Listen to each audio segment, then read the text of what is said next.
Computer. Okay, well, hello everyone. We have our LinkedIn update for this week. And this week I have my good friend and colleague, Kate Rundell, and we are going to, let me share my screen and bring up Kate's LinkedIn profile. So today we're going to go through, and Kate's asked for feedback on her profile in really getting to a place where we're expanding the takeaway, meaning not just a marketing lens, but also business leadership. So marketing and business leadership. And then Kate has also shared with me that in terms of the key qualities of her leadership, there's three real big things that emerge that she wants to have as takeaway. So that the agility and what she brings to the business in terms of her ability to be agile and bring agility, her authenticity as a leader, and also just this growth mindset, growing the business, growing the teams. And so, Kate, anything else that you want to add on that before we jump in? No, I think you summed it up really well. Thanks, Julie. All right, good. So what I'm going to do, and what I do on these LinkedIn feedback sessions, is we just go from top to bottom. And we'll just give you some insight and some tips. And of course, obviously, we're recording this, so you can refer back to it if you want to. And so the first thing that we go to or we look at, of course, is your profile picture, because that's the first thing that people see, and it always will pop up every time you comment, anytime that you share anything. And so, Kate, your picture kind of hits the marks in terms of being good resolution, a neutral background, good lighting, etc. The real question for you is how do you feel about your profile picture? Do you like it? Is it something that you want to update? What's your feedback on that? It's fine. It's several years old, but it's not so out of date that I don't think it doesn't look like me. Quite frankly, I've looked and I don't think I have anything else that would be as appropriate. So if I were to update it, I would probably need to go get like a couple professional photos taken, if that makes sense. Yeah, it does. And I think your profile picture is great. That's just really the test, is like sometimes we don't look at our profiles for months, years even. And so it's really just to check in with people to say, hey, are you happy with the picture that you have? And so, yes, leave it. It's awesome. At some point in time, you can put on your to-do list to go and get a professional headshot and get a fresh set of pictures, and that's perfectly fine.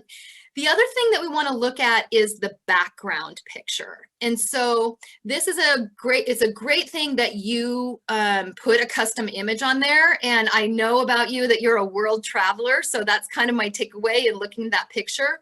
The one thing that I might suggest to you is, because you're really orienting around marketing leadership, business leadership, and these kind of key words of agility and authenticity and growth, then this would be a place where you would want to have, I would suggest that you swap out the background picture for something that resonated with one of those things. Like one of my clients, for example, part of his branding was around being the bridge between strategy and execution.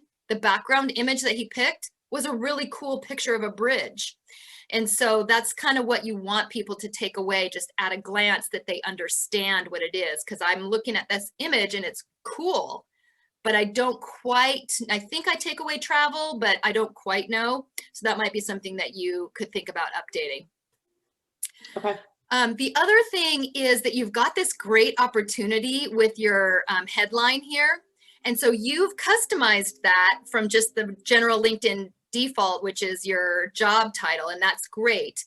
And so you can decide if you want to add a little bit more to this. Like some of this could be turned into a brand statement where you're really defining who you are as a leader, what you deliver, and how you do it. And that's where this agility and authenticity can come into play. If you don't want to weave it into a brand statement or a sentence, keywords work great, which is kind of what you've mostly got here. So in that case, you have a lot of opportunity to expand this section. So you can elaborate by saying, business growth, technology acumen or knowledge or expertise, an agile marketing executive. And so, business leadership, you can include some of these keywords that are both true about you. And then if I'm landing on your profile, it's going to give me a little bit more to know about you than just the minimal amount that you have right now. Okay. So that would be another option. And then as we get to the about section, this is a place where there's actually a lot of opportunity for most people. And you've given a short descriptor sentence, but you have a ton of opportunity in the about section to write a lot more about yourself and give me, if I'm landing on your profile, much more of a depth of who you are and what you've done. This is also your opportunity to stitch together the different elements of what you've done in your career. In fact, it's pretty much the only place where you have the opportunity to communicate and tell your story. And so what I suggest in the about section is, like, I call it kind of a recipe, 5 steps. And so I'll share those with you, and then you can kind of be processing on that and see if you want to make a revision. The first step is to put down, I suggest, especially for leaders, to put their point of view. And so, like, this could be for you, what do you believe that the best business and marketing leaders do? What should they do right? And so the point of view is nice because it usually is a way of it being an attention grabber, because you're putting yourself out there to say, this is what I believe that the best leaders should do. And it's authentic for you. So there's that authenticity that comes back, but it also has got me intrigued. Oh, what does she mean by that?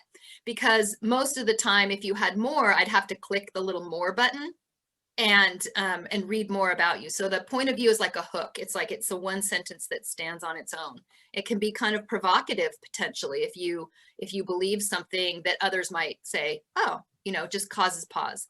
The second step on this about section then is to give a brief summary around your background. And this can be a place where you could stitch together, I started my career here in PR, advertising, or wherever you want to start. And what I learned from that was X, which led me through. And essentially what you have this opportunity to say is, across all these different disciplines, this was my takeaway. Across all these disciplines, this is the theme that I really learned about the greatest leaders.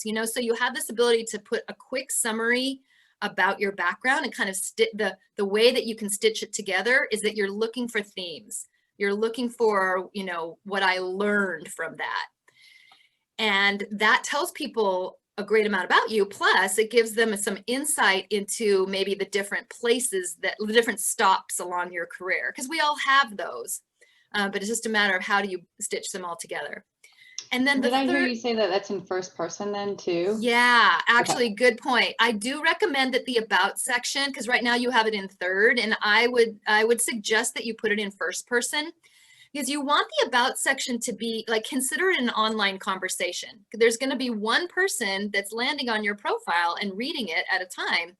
And so you want it to be, have them be able to take away, like, as if I was having an online conversation with you.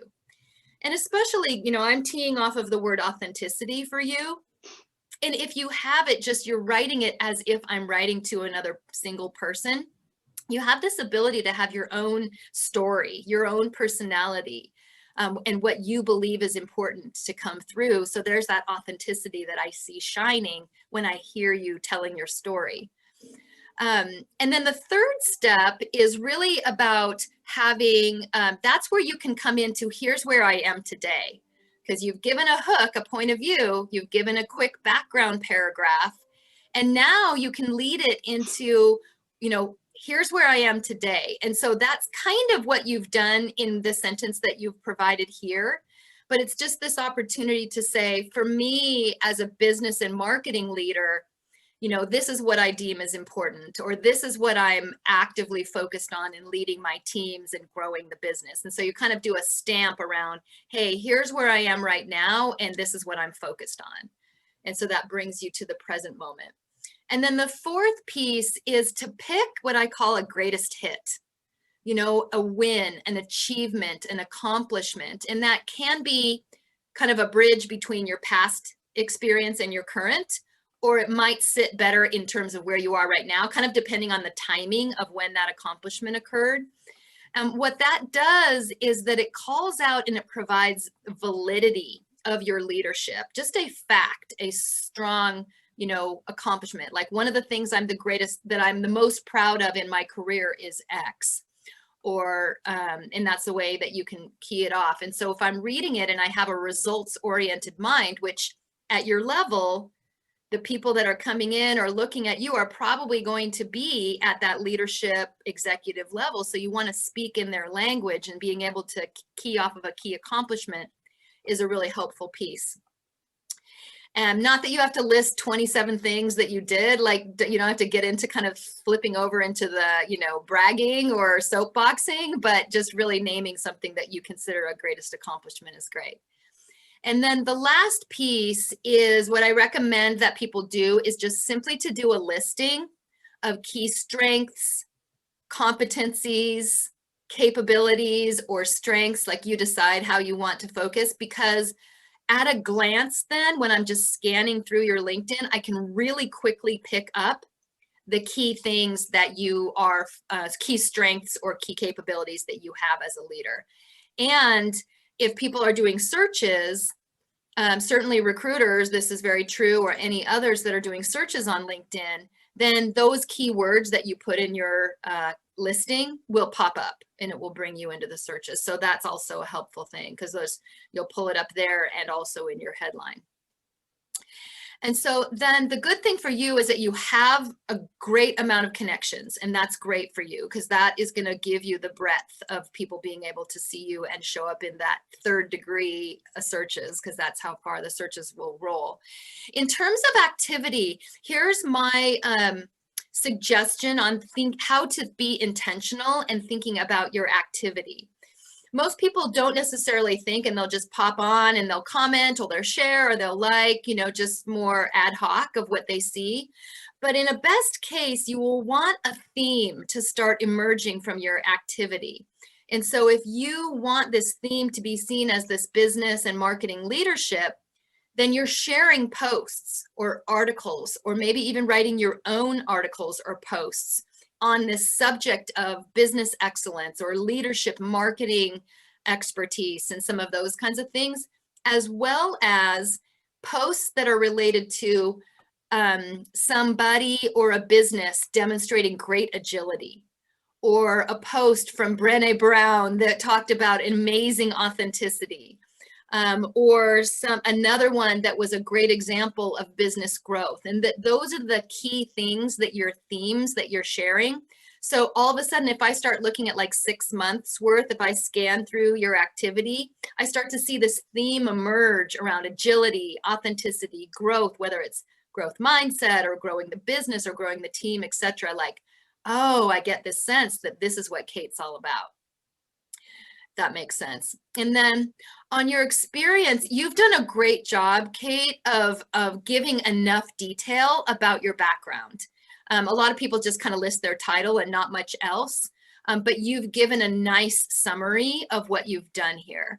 The only other thing that you could think about doing if you wanted to, particularly at your level, is maybe the use of bullets on again, it's like the key wins or key accomplishments that your team has achieved or that you personally have achieved is great, because what'll happen is that people are scanning through LinkedIn profiles. They're usually not taking the time to really analyze every single word in a dense paragraph. It'll be a bullet point kind of a thing. So that could even be something that you could do, is to break up this paragraph into keys, you can actually add line spaces in between, or utilize bullet points. And that will help the reader to quickly take away the key things that you think are important, as opposed to having it be buried in a paragraph. And then I'm sort of left to figure out, well, what do I think might be important from here? If you're bullet pointing, then that's it's like, interesting, because I used to have, a while ago, I had bullets on my LinkedIn, but it seemed a little sterile, like a resume then with bullet points, which is why at some point I flipped to like a little summary paragraph that, rather than just is bullet points from a resume, is like the salient takeaway. Yeah, well, and I love that you wrote it in first had. person, and it's friendly and it's approachable. So I wouldn't change that at all. In fact, I wouldn't, in your case, I would say do both. Okay. Leave your paragraph because it's friendly and approachable. Maybe add some more white space. Like if you just hit a return there, so you had a little, like a line of white space in between, so I can quickly take it in when I'm reading. And then, you just want to think about the language of results and growth. And if you had some key wins in terms of your business unit or your team or things like that, that could be a great example of a bullet. But you're right, you don't want it to read just like a resume. So you've done a great job of that. And you've got the details of all your different roles. And so that would be the only thing. I think your experience section is really complete. This little piece here, you'll just want to update. That's if you're going to put in a certain number, then just make sure you've got the number in there and not a placeholder. Well, I did that on purpose because some of those were, like proprietary figures at that time, which is why I've seen some other people use X's. But if you haven't seen that done a lot, I can take it out. I actually even have it in some places on my resume also. Oh yeah, I see you have got it up here too. That would be a place, and I guess you can probably check. What I might suggest that you do, just so that people don't have question marks in their head, is just say more generically, multiple, is it 10 million? Is it 1 million? Is it multiple? So you don't have to give like a specific dollar number if it's proprietary information. But give a range of what that might be, or I managed up to or I managed a multi-million dollar, or a $20 million, or whatever that might be. Give people a little bit more. So that's a thought for you to take away. And then so you've done a great job on here. And then on your education, this is awesome, and you have some huge achievements in terms of your academics. You can, Kate, usually what I recommend is people just take the year off. Because what's most important is the degree that you achieved. And so the year is less relevant. The fact is that you got the degree. So you can take that piece off. And then you've got your licenses and your certificates, and you can decide, like, this is a place, like you have your yoga certification.